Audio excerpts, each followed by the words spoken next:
Le président de la Fondation Obaké, Freddy Césaire Obaké, a procédé le 29 août à Brazzaville à l'ouverture du symposium portant sur les affaires et l'entrepreneuriat. Ce rendez-vous de 3 jours qui connaît la présence des entrepreneurs influents et chefs d'entreprise s'inscrit dans le cadre de la formation des jeunes aux méthodes de création d'entreprises dans l'objectif de contribuer au développement socio-économique du pays. Nous voulons apporter la lumière sur l'entrepreneuriat.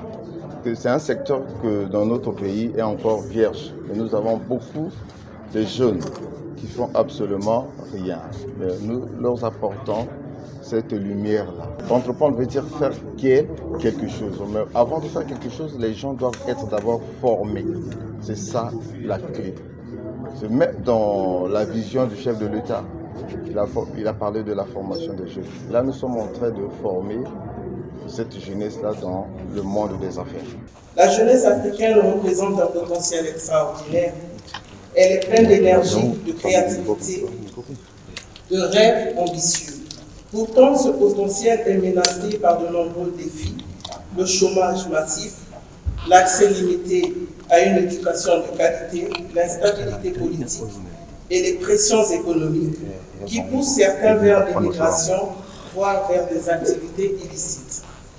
L'entrepreneuriat social est une réponse adaptée aux réalités africaines.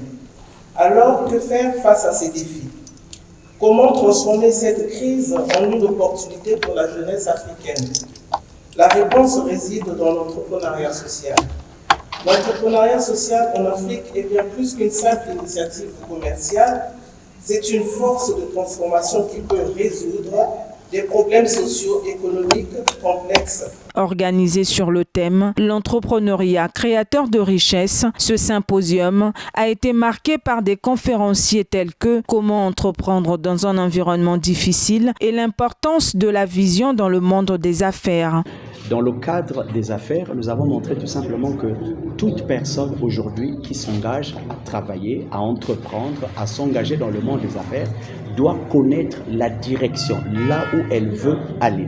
Parce que s'il n'y a pas de direction, on va faire du surplace, on va tourner en rond. En parlant par exemple de la vision, j'ai montré que le manque de vision peut occasionner un échec. Parmi les stratégies évoquées, je vous l'ai dit, il y a plusieurs forces dont la coordination permet à une personne de réussir. La première force que j'ai évoquée, c'est la force de l'excellence. Lorsque vous savez que vous êtes face à un environnement difficile, vous ne pouvez pas jouer avec l'aspiration à l'excellence. Et l'excellence, je l'ai dit, est un langage universel que tout le monde reconnaît. Qui parle d'excellence parle de qualité. Vous ne pouvez pas dire que vous allez proposer des services ou des produits sans mettre l'accent sur la qualité de ce que vous voulez faire. Parce que déjà, vous avez une concurrence et un environnement qui n'est pas favorable. Donc, votre seul outil pour pouvoir vous en sortir, c'est d'exceller dans ce que vous faites.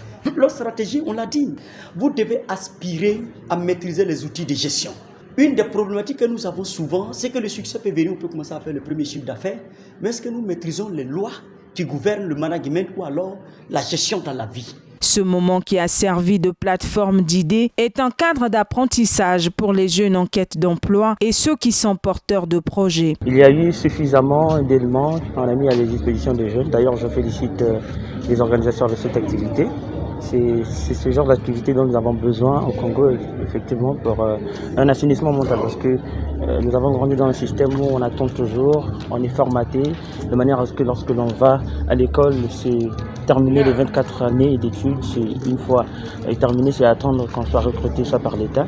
Mais cette conférence vient pour faire comprendre qu'il est temps de se lancer dans le monde des affaires. Il est aussi temps de prendre conscience qu'on ne doit pas toujours compter sur l'État.